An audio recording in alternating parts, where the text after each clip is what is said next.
15 days na lang and season na. Medyo delikado tayo dito ngayon 6, 7. Inaalala ko yung Titanic ko pare kung aabot pa ba to ng level 9. Last month lang kasi ako nagsimula mag-RG kaya parang medyo nahihirapan ako habulin yung level 9. Akala ko madali lang kasi mahirap pala. Kailangan ko pala talaga magbatak ng matches doon. Kailangan sobrang dami ng wata. Nice set, papi, pakak. Boom! O, teka lang pare, kailangan ko sa ultihan. Bam, bam, bam, bam, bam. Kawawa naman tong Yusong, nagtatawaran kasi kaya pinagtulungan na lang namin ng ganyan. Sabay boom, biglang cloud, sabay bakak, pakak, pakak, pakak. Sabay boom, boom, boom, boom, boom. Malapit na magkaroon ng turtle fight, pero wisyo kapag may dragon yan pare, kaya binibigyan na ulit namin. Sabay bam, bratatatatat, bam, sabay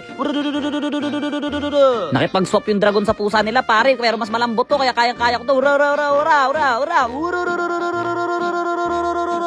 Lagi talaga magkasama to si Hylos tsaka si Susan pare, pero ano yung nangyari pare, ba't ako naglag? Pero okay lang, kanya-kanya na to. Pak, pak, pak, bagang, balik ka na please. Ay grabe ang kunat, ayaw nyo pare. Anyways, rumekta na kami sa base pare. Hylos na lang naman yung naiwan, wala nang gagawin yan. Tower lock na pare, op. Winner!